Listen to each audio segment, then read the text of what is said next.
Thanks. Arne, obviously, in terms of the title race, we can build it up, and it feels like it's a must-win for both sides because of the difference in games lost that you've lost, that City have lost compared to Arsenal. How do you see it? I only focus on ourselves, and our main focus is on consistency at the moment. So, as you probably know, as an Everton fan, you know that we've lost we've lost a few games, much more than we usually do. So, and now we've won 2. So our focus is on getting consistent and improving, getting players fit, and then we will see where that will lead to. But at this moment of time, it's definitely not the only focus we have is the league table. What start then does that performance against Real Madrid give you in terms of the level of performance that you reached that night? For me, but again, I say mainly the same. We've reached that level of performance in other games as well when the playing style of the opponent was compared to that. But we always knew that we were able to do so. I've showed them many times when playing styles were similar that we could do the same as we did against Madrid. But so it wasn't a surprise to me how both games went. It was helpful for us that the other team did what we expected them to do, because in 8 out of the 10 games I think we've played this season, we faced a different playing style than all the games these teams played before. But Villa and Madrid did what we could expect, and I think that's always helpful. Then there's still a lot of work to be done by the players to get a performance like that. But it is helpful, where I think we can expect from City the playing style we always see. But the difficult thing in that is that they are very good in it and have very good players. So that makes that challenge big again. But as I said, every Premier League game, every Champions League game is a challenge. I'll just ask about your left-hand side as well, because obviously Florian put in a really good performance the other night. Is that the way forward for him, playing from the left now rather than the 10? And just checking on Andy Robertson, is he able to go again after starting the last 2 games in a week as well? He started 3 games in 7 days because he also played the game against Crystal Palace, where I also played a few starters, not many. I had to take him off in the end of the game. For me, it felt because I felt he was tired, but we have to wait and see. We had recovery the day after. We were a day off yesterday, and now a 2-day lead into City. So let's see where he is today. And Florian can play on more than only one position, so he can play off the left, which he did almost all the time in Leverkusen when Xabi Alonso came and introduced this 3-4-3 system, or the way you want to call that system. And before that, he mainly played as a 10 in a 4-3-3. So I think it's more about getting him in the positions where he's good at. Then we should be so focused on, is he a 10, is he an 11, or is he a 8? I think we would like to have him in and around the 18-yard box centrally, or a bit more of the left or a bit more of the right, for him to create the amount of chances he's already created for us. Just check, Isak okay to be involved? Or? He will train for the first time today with the team again, so after being 3 weeks out. So I know that I said 3 weeks ago his pre-season has ended, so now it's time for us to see where he is. But I have to come back to those words, because if you're 3 weeks only with the rehab, that doesn't bring you back to the levels he was 3 weeks ago. Although our rehab team is doing an incredible job, but you cannot compare rehab with games of football or training sessions with the team. As much as we try to replicate it, that's simply not possible. So, again, I have to say, give him some time. Thank you. Arne, when you said before about finding consistency with the team, I mean, how much of a boost would it be for everyone in terms of having faith that your troubles are behind you if you can go to Manchester City and get a result to build on what you did against Real Madrid and Aston Villa this week? Yeah, to make that a little bit more clear, we were actually very consistent. But the thing is, we were consistent in losing. So that wasn't the idea about being consistent. Consistent doing the things right, which we have to do, and improving in that way. So yeah, City is of course a game on itself. You could say playing there away from home is probably one of the most difficult challenges you have throughout the season. Although I constantly keep on saying how difficult it is to play Brentford away or Palace away. Every away game is difficult, every home game as well, but an away game even more. And that's, I think, what City have felt this season, because they've lost, I think, 2 away games. We've lost away games. The only exception to that is Arsenal, who maybe lost 1 away game against us, but they've been the exception this season, where the rest have probably done similar things.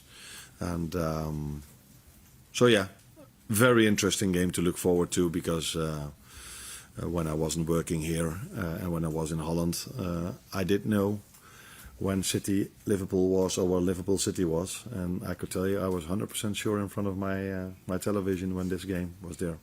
Similar to Classico, by the way. But these are the few games everyone is looking forward to. And if you're not part of it, you're looking forward to it as well. You think it'll be worth watching again? I think it's always worth watching, because so many great individuals are playing that game. And yeah, these teams 9 out of 10 times give you what you expect. For me, with Pep, that's 10 out of 10, and people should give their opinion about me. But what I liked about Pep Guardiola's teams is that you 10 out of 10 times get what you're hoping for. A great game of football with no time wasting and no all kind of things that I start to dislike more and more and more about football. But these are not the things you can see if you're watching a Man City game. Thank you. Arne, 2 fantastic performances and 2 great results in the last week. What do you think has enabled the team to rediscover its functionality in midfield? Because Gravenberch and Szoboszlai, McAllister now as well, all playing their parts individually, but collectively they look like the unit they were last season. Teams are finding it more difficult to get beyond them, and creatively they're doing the business as well. Yeah, I don't know if the focus should be that much about these 3 midfielders. It is true that I couldn't have played them many times together yet, for obvious reasons, injuries mainly. Not only on the midfield, sometimes on that position. That's why I needed Dominic in different positions. And it helps if the team plays more and more together. That's one thing, and it helps. I can come up with all kind of arguments what has helped to lead up to this performance, but that's kind of boring. In my opinion, because people might then say, oh, now he's using the wins for the excuses for his losses. But yeah, it has been 2 good games, although again, in my opinion, I think I'm the only one who thinks this, I liked our performance against United more than against Villa. But the result, I liked against Villa much more. And what I mean with that, from open play, we created much more chances against United than we did against Villa. Conceded more though. Yeah, because we were 1-0 down and 2-1 down, so we had to be taking more risks. And but we didn't concede a lot against United, I can tell you. And we were lucky against Villa that they're one of the best goalkeepers in the world made a mistake that he hardly ever makes, and we had a deflection where the amount of chances we had against United were much more. But again, if you win a game, everything is wow, what a game! You look at this, look at that, and if you lose a game, there's a lot of focus on the things you have to improve, and that's why I try to balance that out a little bit more inside this building. How much more do you think there is to come from Dominic Szoboszlai, because his performances in the 2 games I've just mentioned, Villa and Real Madrid in particular, were of such a high standard in all aspects of the game almost, and against Real Madrid probably a performance I think Steven Gerrard would have been proud of. That's probably the best compliment he can get. I think he's been outstanding throughout the whole season. But these 2 games brought even more out of the team and out of him for me, for obvious reasons, but it's maybe smarter not to say those reasons because I don't want to say the same things over and over again. And you probably know what I mean without me saying it. Do you? No, You have no clue what I'm talking about. I'd like to. I think Dominic has a lot of qualities, but one of them is also his work without the ball. And his work without the ball was, I like his work without the ball. Every single game, and in the last 2 games, that was probably even above his own standards. Carl? Can I just ask about, go back to Andy Robertson? He made it have left in the summer. He's come in and done a job for you. He's shown the importance of having someone like him in the squad. He's 32 next year and he's out of contract at the end of the season, but has he shown that he can still operate at the very highest level, certainly the last 2 performances he's shown? It's been a while before I heard the word contract, but there it is again.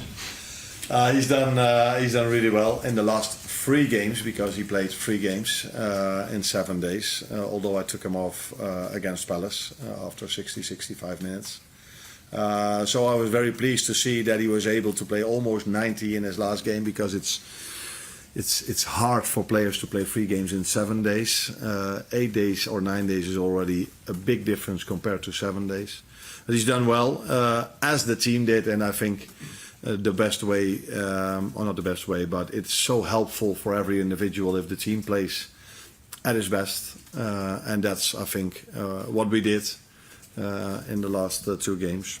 And he's been calm on the ball and done his job defensively. So yeah, happy with his 2, maybe 3 performances. Although Palace 3-0 loss wasn't the best game of the season for us. I suppose there was this perception that once players get past 30, you sort of see a bit of a decline in them, and we always refer to Mo in that respect, in that he doesn't really show that himself at that level. But is Robbo a similar sort of type of player? He's keeping going, even if say he's over 30. And No. Over 30 doesn't tell me anything. If I look at Virgil, Mo, and Robbo, who was last season also above 40, and all 3 of them were able to win the Premier League, and all 3 of them played a big part in it. So, if a 24-year-old doesn't play as well, nobody talks about his age, and if a 32, 33, 34-year-old have 1 or 2 bad games, people will start talking about age. That is how things work in this industry. But I think 32, I wouldn't say that is old for a football player, in my opinion. Hi Arne, you spoke earlier about Dominic Szoboszlai and his work off the ball. I think in the last couple of games we've seen a greater desire from Mo Salah to do that as well. I think if you look at his ground duels are up, his ball recoveries are up, and even if you look at his heat map, he spent a little bit more time in his own half against teams who maybe were looking to double up on Conor Bradley. Is this the basis of a conversation you've had, or has he kind of taken it upon himself, do you think?